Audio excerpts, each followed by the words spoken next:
Hey guys, if you haven't already, give the video a like, subscribe to my channel. This is a what if series and I'll be doing more down the road, so enjoy and thank you for watching. Hey guys, and welcome to a brand new what if story entitled What If Naruto Had One for All Part 1.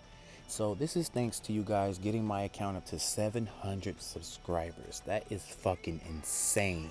700 subscribers? Who would have thought that I would have got this far from 17, let alone 30, just reached 100. Didn't think it would go any further than that, and now we're at 700 subscribers. So I cannot wait to see what we're like in the near future. Anyway, I wanted to do this brand new what if story for you guys entitled, just like I said before, What If Naruto Had One for All? So, the story will start off with Minato, the fourth Hokage, battling the Nine Tails with Kushina, using her chakra chains to hold the Nine Tails down. While Minato summons the Reaper Death Seal to seal the Nine Tails away in his son, Minato goes to say, Naruto, I know in my heart that you'll be able to master this power at some point in your life. But the Nine Tails isn't the only power you will achieve. Ever since the first Namikaze, this power has been passed down. I'm currently the 7th user of this power, and sad to say I've only been able to master at least 40% of the power, as going any further would result in my bones breaking.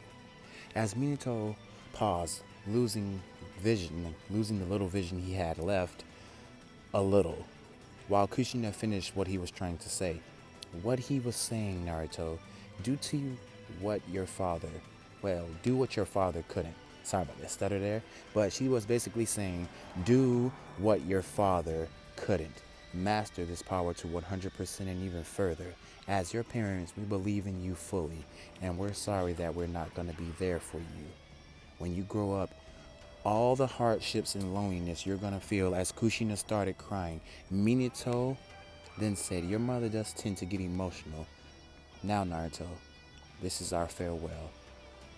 As Minato falls to the ground, and so does Kushina, both dying as the third Hokage arrives to the scene and sees Naruto with these red-like veins radiating through Naruto's body.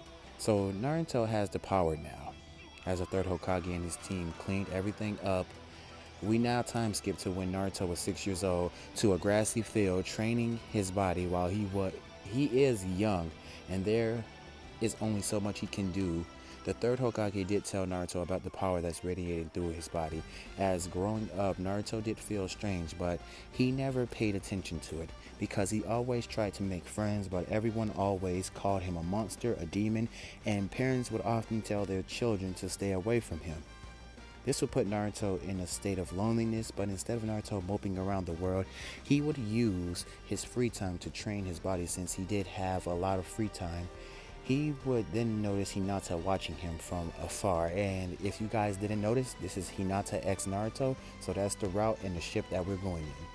But Hinata would be watching Naruto from afar, and Naruto would just casually walk over to her as she would start to get flustered. Hey, I noticed you watching me a lot ever since I saved you from those asshole teenagers. Hinata then would say, thank you, in a very shy way, and Naruto would grab her hand and take her to the field. While the Hyuga clan never really had a problem with Hinata hanging out with Naruto, since they know his father was a great ally of the Hyuga clan, they never really had a problem with that. So Naruto would go to say, you know, I like you, Hinata. She would hear this for the first time, her crush liking her. The only thing that you would need to overcome is your shyness. That's why it doesn't hold you back, and you can become stronger. And Hinata would ask, you think I'm weak? Naruto looks away blushing. No. It's not that. It's just I want you to be able to protect yourself from danger. Hinata's face then just goes red, but she hears Naruto, so she would spend the day training with him. So even though Naruto was lonely and the villagers would often tell their kids to stay away from Naruto, calling him names, but they wouldn't do much due to the fact that the Hyuga clan would give them a frightening glare. So we now fast forward to the academy where Iruka sensei put Naruto and Sasuke versus each other, and the girls were cheering Sasuke on, saying to the academy where Iruka sensei put Naruto Well, not put. They would go to cheer Sasuke on, saying, "Yeah, Sasuke beat Naruto. They think you can win. You know you can win." And Hinata would be the only voice that Naruto hears saying, "You can do this, Naruto." As Naruto would hear this, but all them cheering Sasuke on would anger Naruto, and Naruto would shout out one for all, 3%. And when Iruka said go, in a flash of orange and yellow lightning, Naruto took Sasuke to the ground, and everyone was shocked. And to everyone's belief, nobody even thought that Naruto would be able to take down a prodigy like Sasuke. This would make the crowd go silent. And when Naruto stood up, he said, "You guys were cheering the wrong person. As you can see, I am stronger. I am the prodigy. I am the one that everyone hates. At least I don't know why everyone hates me, but that's other issues that I don't care about." Anyway, while everyone in the village was continuing showing all their hatred towards me, pleading against me, making me feel like I wasn't wanted here, I used that time to train.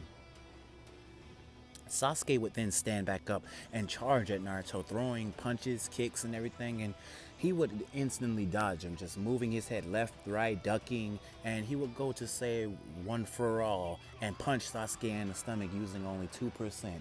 Although it wasn't that strong, it wasn't necessarily that strong, it still staggered Sasuke a little bit, because feeling a punch like that, he he felt the strength from Naruto, and he could not land a hit on Naruto, as this is a more, yes, Naruto still has this egotistical man, like he's like that knucklehead ninja. No, he's not a knucklehead ninja. Not a knucklehead ninja. This is a Naruto that's has more of a, like, let's put it like this. He has more of a 70%. He's like 70% of like a calmness of Minato, and sometimes he would act out as a 30% of Kushina. So most of the time you've seen Naruto has a calm fluctuate, like a calm mind. Even in fighting or going up against somebody, he always stays calm and thinks out the situation. I mean, when he gets angry, his mind goes calm, and he's always proven that he could be on top of every fight. Well, just starting off, that's what Iruka Sensei has thought. Like, Iruka Sensei has just claimed that Naruto, maybe he could be a top ninja. Maybe he really could be strong. Maybe he isn't the demon that everyone thought he was out to be. As Naruto said, "Are we done?" And Iruka Sensei was like, "What do you mean, are we done? I have to go train a little bit more before I can pass these tests." As Naruto would then just go to put his hands in his pockets and walk away, and Sasuke would go to say, "We're not finished here." And Naruto would just look at Sasuke without it. He was not even smiling. He just looks back at Sasuke and says, "Sasuke, you might want to train more. If you're a prodigy like everyone say you are, then I want to see some of that prodigy's willpower. I want to see it, because right now, the only thing I can see is a weakling." And Naruto would go to walk away, and these words would hit Sasuke, and it would hit hard, as he would heard his brother, flashbacks to his brother, say the same thing. And this is where Sasuke would declare Naruto as a rival that he must stomp, a rival that he has to surpass. And now we're gonna fast forward to when Naruto is 12 years old. He got tricked into stealing the soul of scroll sealings, but instead of stealing it, he didn't necessarily get tricked. He went into the Hokage's office, seen the scroll of stealings, and he found some powerful jutsus that he could master. So he just wrote them on a piece of paper, and he wrote the Shadow Clone Jutsu, the Rasengan, not the Flying Raijin. He didn't write the Flying Raijin. He just learned the Rasengan and the Shadow Clone Jutsu, and then he left. He didn't find anything else useful in the scroll of ceilings, so he just left it there. And when he went back, he seen Masaki, and Masaki asked him where the scroll at, and he said, "Oh, Masaki, you thought I was really finna hand you the scroll of ceilings?" And this is where Naruto would go to beat Masaki to a pulp. He would beat Masaki without ease. Like, Okay, put it like this. Naruto summoned like 100 shadow clones, noting that 100 shadow clones, Masaki wouldn't be able to handle them. And 100 shadow clones with using 2% of one for all. Well, at this point, Naruto has mastered at least 10% of one for all. He's been training and training and training, so I wouldn't say 2%, but for Masaki, he didn't want to hurt Masaki, saying that if he used 10%, he might have like injured Masaki really bad. Not really bad to a severe point, but he might have broken something. So what Naruto did was just use 2% between each of his clones and knocked Masaki out. He really knocked Masaki out. So after they arrest Masaki and take him to atone for, well not atone for his sins, but basically like admit for his crimes, Naruto would be graduated. He graduated and now he's a Genin. And this is where Team 7 would be formed. Now, due to the fact that Team 7 is formed, Iruka Sensei says that Naruto, Sasuke, and Sakura is on the same team. And Sakura go to say, "Oh, I'm on the team with my dream guy, my dream Sasuke." And then she would go to look at Naruto and she would say, "Why do I have to be on the team with this idiot?" And this would make Naruto look at her and just let out just a sigh, just saying, so now we go into the team. They're waiting for Kakashi. Now Kakashi came in and he said, "Well, there's one thing about you guys that I think. And this is what I think about you guys. You're all idiots and I don't like you. Come to the roof." So they didn't go to the roof, and Kakashi would ask them, "What are your goals and desires?" And the team, Sakura would stand up and say, "Well, why don't you tell us your goals and desires?" And Kakashi would say, "Well, my goals, I don't feel like telling you my goals and desires. What I dream, my dreams, I never really thought about it. And my name is Kakashi Hatake now. What are your goals and desires?" And that didn't really prove as much because they really didn't get any information out of him. The only information they did get was his name. So as far as that goes, that wasn't little to nothing. So then they would start with Naruto, and Naruto would go to say, "My dream is to become a Hokage so that everyone can acknowledge me and at least treat me like a friend instead of treating me like some kind of demon that I'm not. I want to be someone who protects everyone in the village, even if they look at me in a bad way. I want to be that beacon of hope that people could look to. I want to be a hero. I want to be that one person that smiles in the face of danger and never lose a battle. I vow to never lose and to always win. That is my goal." And Naruto sits back down, basically putting his hands up in like a folded position and just looking out in space, just like caught in his own world. And they would go to ask Sakura, and Sakura would just giggle and look at Sasuke, and then they would say her dreams and everything. She would look at Sasuke, and then Naruto would overspeak and then say, "So you really don't have any dreams but to be a fangirl. You don't have any desires. All you have is goals and hopes and thinking that Sasuke will one day become your boyfriend. What about your own desires? What do you want to become? I feel like if you don't have any desires, you're just a weakling that's going to get in everyone's way." And this words would shock Sakura. And hearing this from Naruto, and Naruto just puts his head down. He says, it's not me trying to be mean to you, Sakura. It's just facts. You won't get anywhere in life being like you are, being a fangirl, trying to compete with everyone else. Try to be different from those girls, because I see potential in you. Only way you can achieve that potential is if you open your eyes and look for it. And Sakura would just go to sit down and think about what Naruto said, and Sasuke's answer would go relatively the same, and then Kakashi would tell them to come towards the bell test.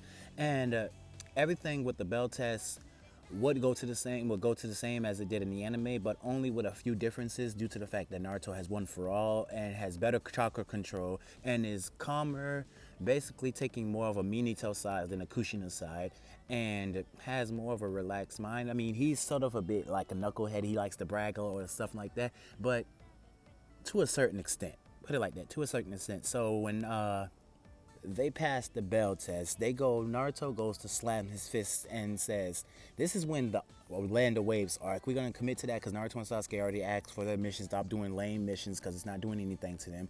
And this is where Naruto goes to slam his fist into each other and says, "Yes, I finally get a serious mission. The Land of Waves, to escort this guy." Let's see just how fast it is. This is after the fact that Naruto and Sasuke relatively easy took down the Chuchuni. I'm skipping over a lot of stuff because that's just stuff is irrelevant. But after Naruto and Sasuke took out the Chuchunin, and they thought that Kakashi was dead, they thought the Chunin took down Kakashi, but Kakashi later comes out of nowhere saying that I had activated the jutsu before they could hit me. Basically, body flicker. So with all that, they now learned that Tazuna was lying to them and this is a B-ranked mission, but they still continue on doing it. And Naruto would look at Sakura and say, what did you do to help out the team? And Sakura go to say, well, I didn't. Excuses. You need to train, Sakura, instead of having Google eyes for Sasuke. Because Naruto, she would go to run towards Sasuke, and Naruto would get in front of Sasuke, basically blocking her off. And she would go to say, what is wrong with you, Naruto? I'm trying to see if Sasuke is okay. Just like a fangirl. That would anger Naruto to a point where Naruto would just clench his fists and just walk away. You're nothing but waste. You're nothing but in the way. And Naruto would hear the words that he's saying. He's trying to somehow intrigue Sakura to training because that's what the words that all he heard was his life. He felt that if he was a jerk to Sakura, that she would learn in her ways of mistakes, and this would make Sakura bow her head and say, "I'm not that weak. I can be strong. Then get strong. Stop running at Sasuke like a fangirl. Because if you do that, we're gonna leave you in the dust, and you're just gonna be walking in our shadow." And that's where I'm going to end this part of the anime off at you guys. Anyway, thank you guys for the 700 subscribers, following my account, commenting, whether if it's good or bad comments. Whether if it's good or bad comments, I still enjoy the comments to a certain degree. Well, to all degrees. But anyway, thank you guys for subscribing to my channel. Thank you for the 700 subscribers. I enjoy every output of putting these what ifs out because it's the stories and the like feelings I get from them, they're just entertaining, like very entertaining. So anyway, without any further ado, you guys have a good day, a good night, and you already know the deal. Plus ultra. Good night, guys.